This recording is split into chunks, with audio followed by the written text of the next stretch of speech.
নমস্কার friends, welcome back to my page Tumpa kitchen blogs. তো আজকে আমি একটি নতুন রেসিপি নিয়ে হাজির হয়েছি, সেটা হচ্ছে ছানার রসা। তো আজকে আমি ছানার রসা করে আপনাদেরকে দেখাবো। অবশ্যই পুরো ভিডিওটি দেখবেন, আশা করছি আপনাদের কাছে ভালো লাগবে। তো ছানার রসা রান্না করতে এখানে আমি 1 কেজির মতো দুধ নিয়ে নিয়েছি। তো দুধটাকে ভালো করে জাল করে নিয়েছি। জাল করে নেওয়ার পর তারপর আমি এখানে একটু পেঁপের কষের সাথে জল মিশিয়ে তারপর ওই গরম দুধটার মধ্যে দিয়ে দিচ্ছি। তো ওটা দিয়ে আমি ছানাটা কেটে নিচ্ছি।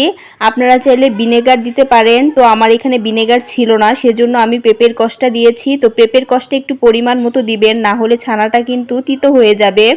তারপর আমার ছানাটা কাটা হয়ে গেছে। এবার একটা ছাকনার মধ্যে পরিষ্কার একটা ওড়না দিয়ে তারপর ছানাটাকে ভালো করে ঝরিয়ে নিতে হবে।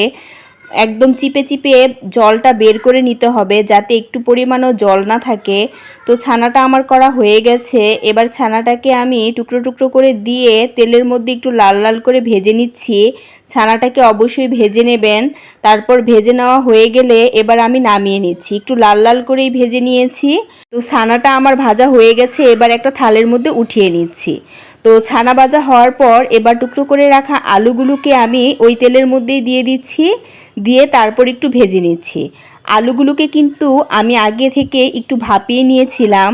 তো এখন আলুগুলোকে তেলের মধ্যে দিয়ে দিচ্ছি, দিয়ে একটু সামান্য হলুদের গুঁড়ো দিয়ে লাল লাল করে ভেজে নিচ্ছি। তো আলুগুলোকে একটু লাল করেই ভাজবেন, তাতে করে ছানা রসার কালারটা একটু সুন্দর আসে। এবার আলুগুলো আমার ভাজা হয়ে গেছে, একটা থালের মধ্যে উঠিয়ে নিচ্ছি।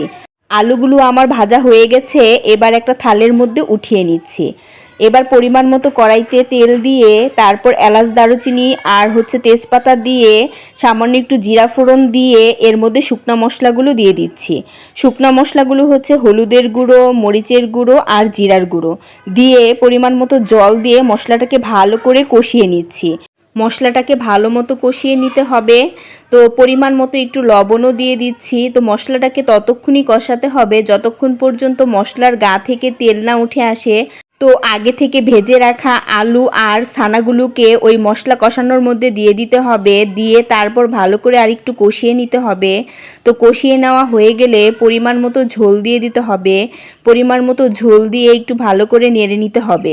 ছানার রসাই বলেন আর কাশ্মীরি রসাই বলেন, যে কোনো রসাই রান্না করেন না কেন, যদি ভালো করে কষিয়ে নিতে পারেন তাহলে কিন্তু রসার টেস্টটা অনেক ভালো আসে, কালারটাও অনেক ভালো আসে, দেখতেও অনেক সুন্দর হয়।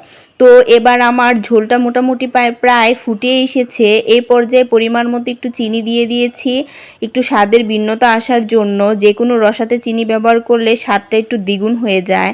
আর একটা সুন্দর সেন্টের জন্য 2টার মতো কাঁচামরিচ দিয়ে দিয়েছি, দিয়ে একটু নেড়েচেড়ে তারপর আমি আমার ছানা রসাটাকে একটা বলের মধ্যে নামিয়ে নিচ্ছি। তো দেখুন কতটা কালারফুল হয়েছে আমার রসা রান্না করাটা, দেখেই লোভ লাগছে। আর গরম ভাত দিয়ে খেতে তো অসম্ভব দুর্দান্ত হয়েছিল। তো আমার পুরো রান্নার রেসিপিটা কেমন হয়েছে অবশ্যই কমেন্ট করবেন।